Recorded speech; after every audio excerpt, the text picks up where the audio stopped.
I'm going to talk about my top 5 favorite video games of all time.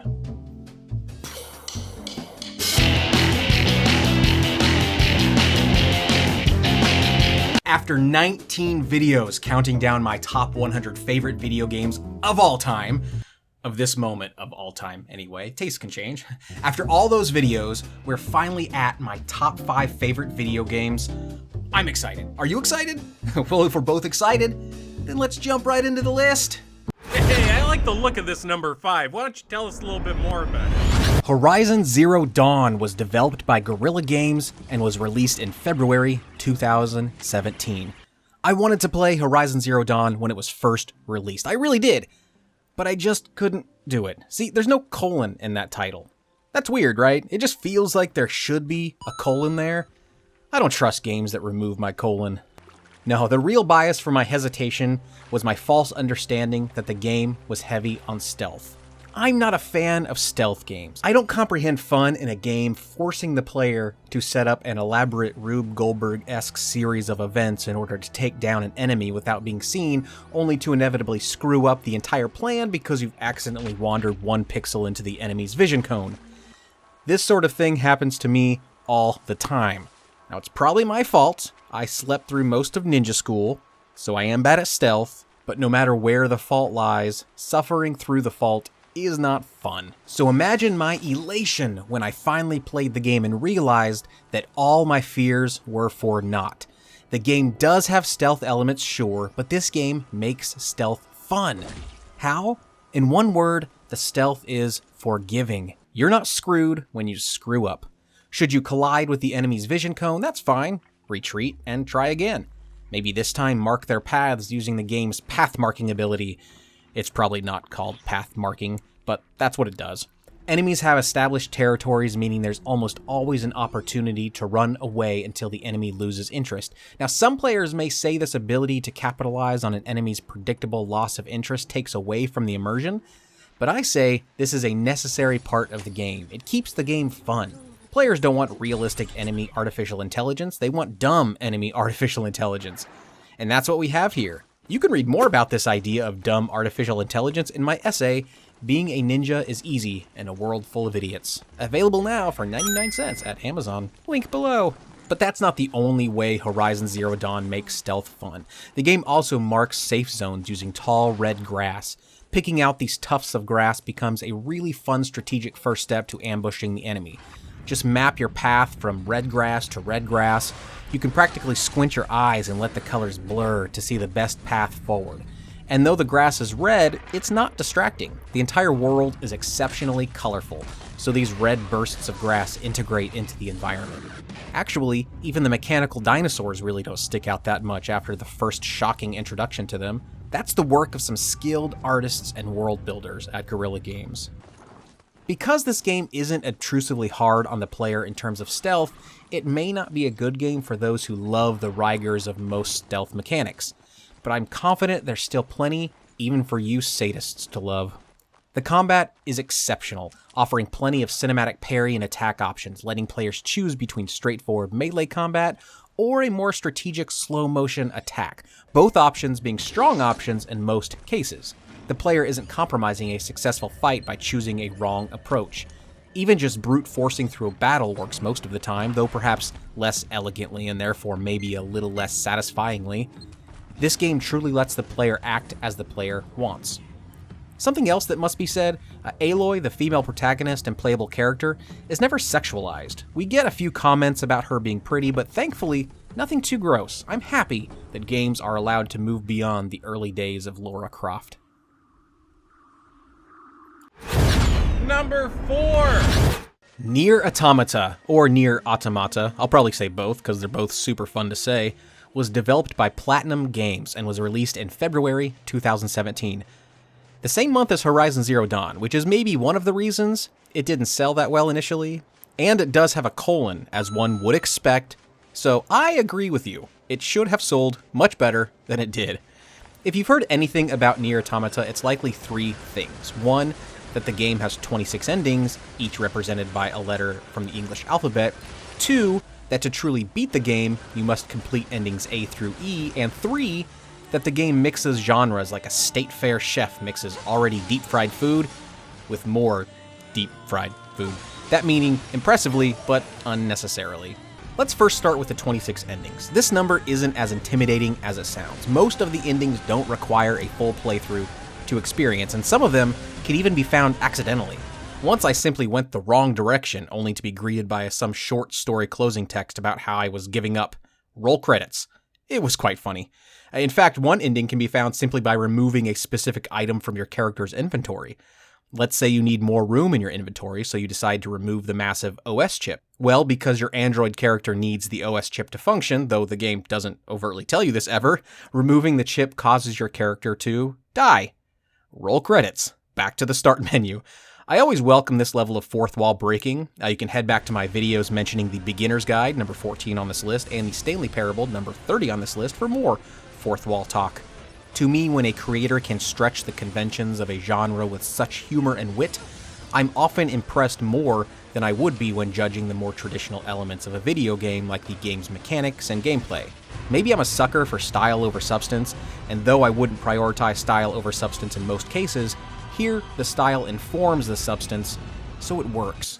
Some players may think, as I did originally, that forcing the player to finish endings A through E is an artificial way to lengthen the game.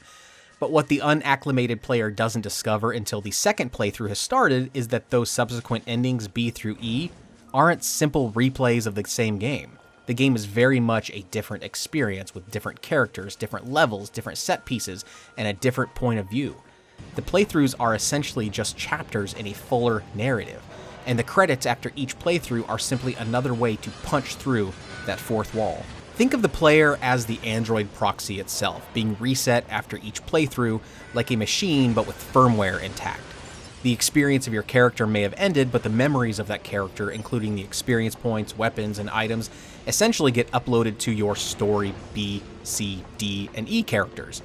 This idea of an evolving machine is in fact very thematically relevant with the game. A big portion of the game explores the idea that machines, born of humans in the image of humans, have become sentient and have actually evolved over tens of thousands of years. And what do they evolve toward? They're human creators, of course. The machines attempt to replicate the human behavior learned through ancient books. In one specific instance, you walk into a robot orgy. It's interesting. That's not how robots recreate, but they don't care. They are attempting to satiate their gods in a way much like humans do with many of our religions, by mimicking that which they think their creator wants them to do. But what about genre mixing? Creativity is often born by taking two disparate elements and combining them into previously unfathomed ways. In the world of video games, this mark can also be one of crushing disappointment. Overt genre mixing doesn't often turn out well, but fans of NieR Automata often cite the game's seamless incorporation of varied game genres as its core strength, and I agree that this game does genre mixing better than most other attempts. The game seamlessly moves from top-down shmup to arcade brawler to 2D fighter to third-person open-world RPG, and even to a minor text adventure in Asteroid Clone. Impressively, NieR Automata nails all of them, but I'm confident I'd still love this game with only the core third-person action brawler on display. It's that good. I knew going into NieR Automata that the game had 26 endings. I knew that to truly beat the game, I had to complete multiple specific endings. And I knew that I was not going to do that. I had a backlog of orphaned games to play, meaning I couldn't waste dozens of hours on a single game. Well, as it turned out, I could spend dozens of hours on a single game. I went into this game thinking I would maybe like it. 35 hours later, I was considering proposing marriage to it. What's weird is I cannot fully understand, let alone articulate, why exactly I fell so hard for this game. The NPC robots and their attempts to emulate a human society based on ancient books and artifacts is endearing, sure. That alone would keep me interested for a few hours, but it can't be just that. The controls are tight, though admittedly a bit button mashy. The difficulty curve is perfect and even allows the player to grind until overpowered, which of course I did. The overall story, though hard to follow, is really interesting, but not interesting enough to buy this book, which I was hoping would make the game's story more understandable, but no. It's not only still just as confusing as the game's story, but it's also pretty badly written, so pass on it. I will probably never be able to articulate exactly why I love NieR Automata so much. And that's okay. Love doesn't need to be defined. Haha, it's number 3, baby!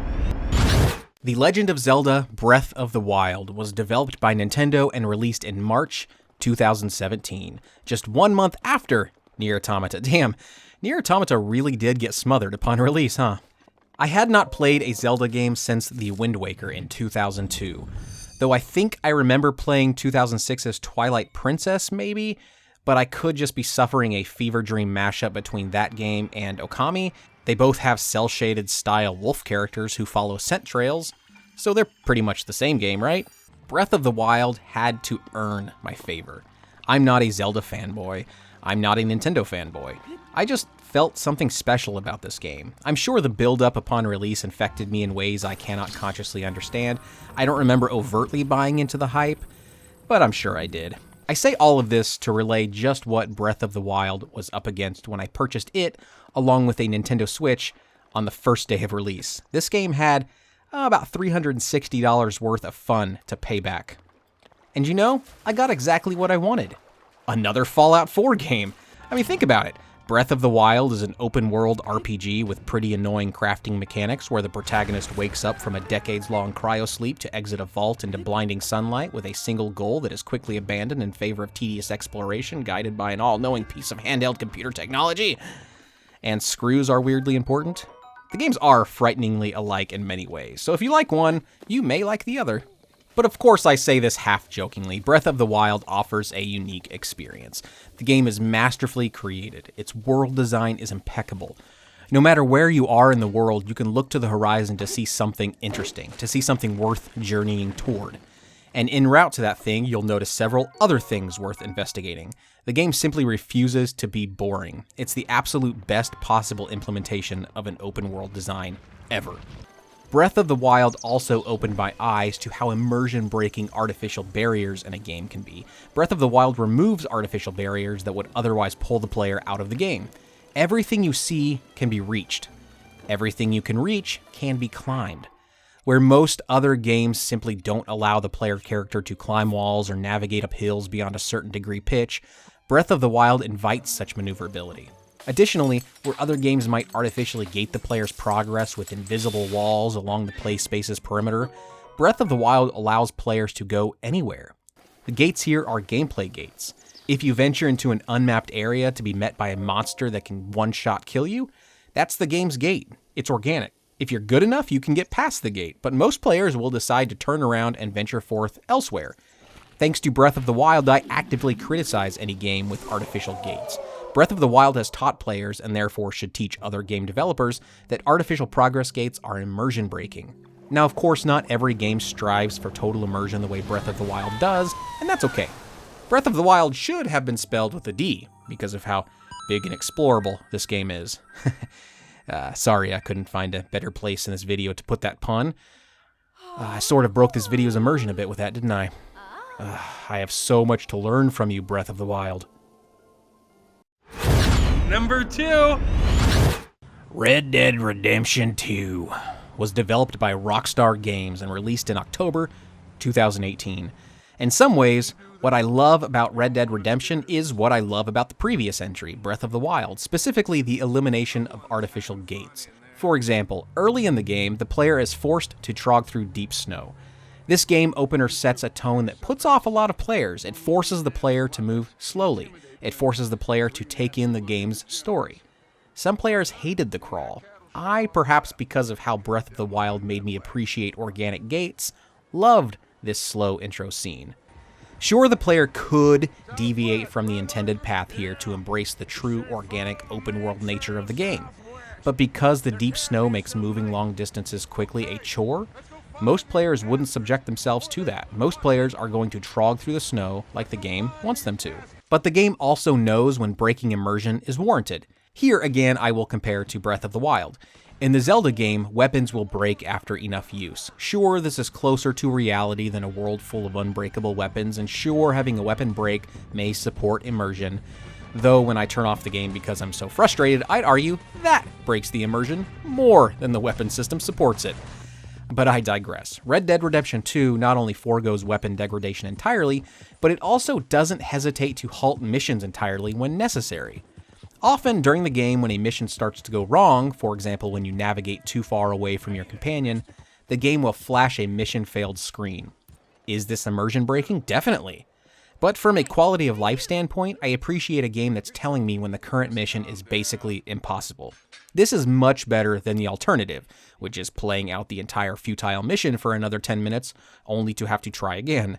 The game knows when to spend the player's time, and it knows when to save the player's time. I appreciate that. So much is said of this game's attention to detail and focus on realism. Positive and negative attention, to be fair. The game looks absolutely gorgeous. The voice acting is top-notch. The world feels real and lived in, even to the point that buildings change over time and characters grow facial hair over time. Corpses decompose. Horse testicles grow and shrink according to the ambient temperature. But where the realism tends to aggravate players, and I'll join in this chorus, is that many of the character animations take too long. Skinning an animal happens slowly, though still much faster than skinning an animal in real life, so at least Rockstar didn't honor that degree of realism. Also, the start and stop of character running animations takes a lot of time to get used to. Characters are slow to build up speed and are slow to return to idle. This is real, sure, but seeing it from a third-person perspective reminds me just how screwed the human species would be if our brains were smaller. If it wasn't for complex reasoning, we'd definitely be prey for every even mildly capable predator. The game's open-world, mission-based gameplay allows the player to explore the world, to become Arthur Morgan at their leisure. And this is a world that you want to explore leisurely. There's so much to see and so much to do that spending dozens of hours with this game is welcomed. If no other game ever got made, I could spend the rest of my life with Red Dead Redemption 2. And we're looking at number 1, top of the charts. Caleb, don't leave us hanging. Tell us. What Remains of Edith Finch was developed by Giant Sparrow and was released in April 2017. Wow.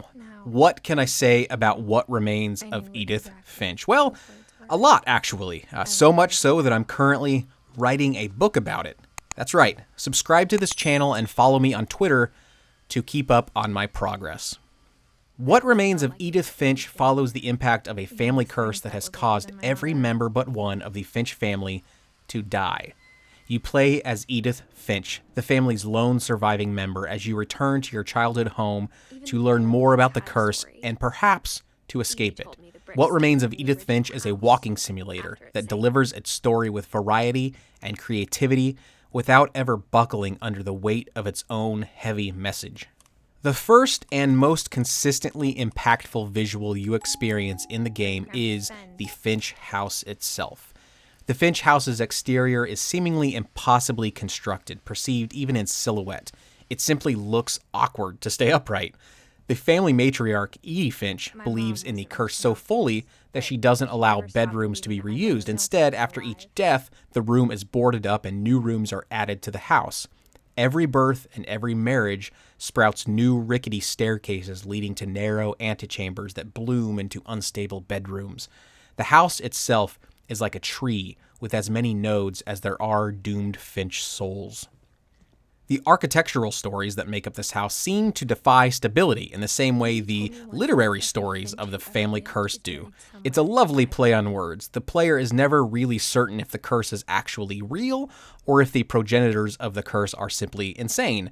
Everything is one perspective shift away from crumbling. That type of tension is rare for a walking simulator, which is strange because the very nature of a walking simulator, a genre that's so overtly controlled, should be a perfect vehicle for tension. Hopefully, What Remains of Edith Finch gives the genre permission to explore tension a bit more. As we move from the outside of the house to the inside, we learn that the interior is no less confusing. Books dominate the player's periphery like the house itself is constructed using books as bricks. Even the spoken dialogue is matched to the perspective of the house. The Finch house is a beautiful melding of a Borgesian library labyrinth with Mark Z. Danielewski's titular House of Leaves. If you are unfamiliar with Jorge Luis Borges or Mark Z. Danielewski, read them immediately. after finishing this video. I recommend House of Leaves and all of Borges' collected fictions, but maybe start with The Garden of Forking Paths. What Remains of Edith Finch's core message is that words are important and confusing, enough so that they can define or even redefine a death, where one person may be satisfied with a simple medical diagnosis, for example, Molly fell from a tree and died. Others may prefer something magical.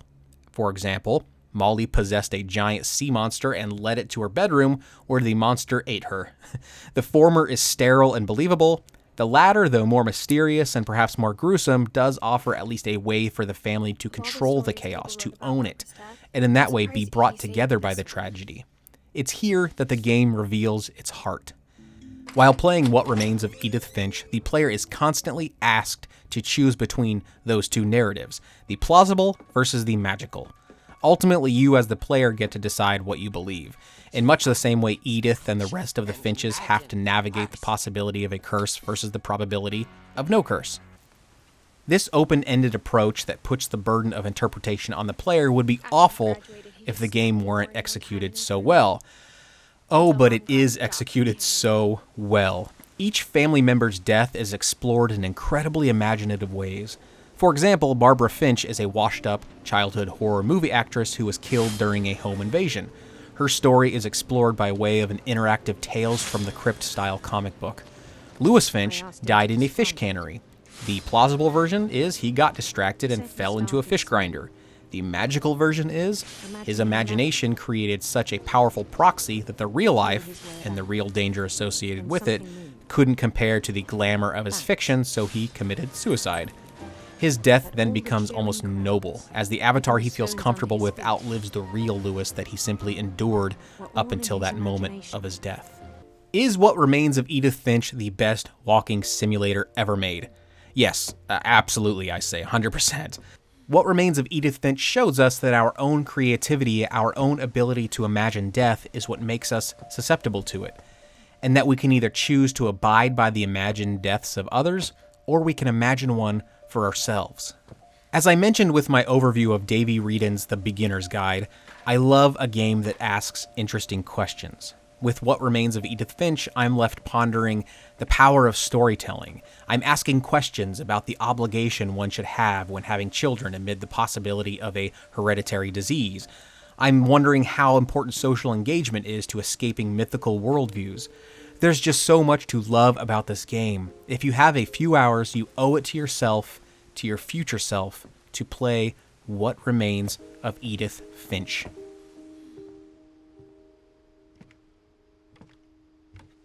You did not see that number one coming, did you?